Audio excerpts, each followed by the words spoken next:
Có những bước đi chậm rãi lại đến đích vững vàng, hơn cả những bước chạy vội vã. Buổi sáng trong rừng trăng, mặt trời vừa lên, sương còn đọng trên cỏ. Con đường đất dài ngoằn ngoèo dẫn đến bìa rừng, nơi có vạt cà rốt vàng tươi mà ai cũng thích. Thỏ, với bộ lông trắng và đôi chân nhanh như gió, đang khởi động để chuẩn bị cho chuyến đi.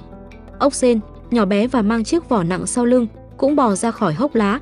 Thỏ nhìn thấy, bật cười khúc khích. Ốc sên ơi, cậu cũng đi hái cà rốt sao với tốc độ đó, chắc đến nơi thì trời tối mất rồi. Ốc ngẩng đầu, giọng nhỏ nhẹ mà kiên định, tớ cứ đi từ từ thôi, miễn là không dừng lại. Thỏ nhún vai, mỉm cười rồi phóng vút đi, để lại phía sau là vệt bụi mờ. Ốc vẫn bò chậm rãi trên lối nhỏ, đôi mắt cuống quan sát bầu trời trong veo phía trước. Đến giữa đường, gió nổi lên, mây kéo đến, rồi mưa trút xuống bất ngờ. Con đường đất mềm ra, biến thành bùn nhão. Thỏ đang chạy nhanh thì trượt chân, rơi xuống vũng nước. Nó vùng vẫy, nhưng lớp bùn dính chặt, mỗi lần cố nhảy lại lún sâu hơn. Ốc sên vẫn đang bò đến. Khi nghe tiếng kêu yếu ớt, nó ngẩng lên nhìn và thấy thỏ đang mắc kẹt giữa con đường ngập bùn. Không do dự, ốc tiến gần từng chút một. Mưa lạnh, nước dội vào vỏ, nhưng nó vẫn kiên nhẫn bò tới.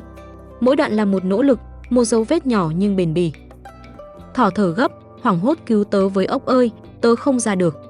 Ốc đến bên cạnh, nói khẽ, đừng sợ, đợi tớ chút. Ốc dùng phần thân chắc khỏe của mình bám vào gốc cỏ, rồi kéo một chiếc lá to gần đó, lót xuống vũng bùn cho thỏ đứng lên. Nó cẩn thận đẩy từng chút một, cho đến khi thỏ có thể bám vào thân cây gần đó mà nhảy ra được. Thỏ run rẩy, toàn thân lấm lem, nhìn bạn nhỏ trước mặt, lòng đầy xúc động. Nó không nói nên lời, chỉ cúi xuống, dùng chân che cho ốc khỏi mưa. Mưa dần tạnh, ánh nắng xuyên qua mây chiếu xuống, phản chiếu trên vỏ ốc một ánh sáng lấp lánh như ngọc.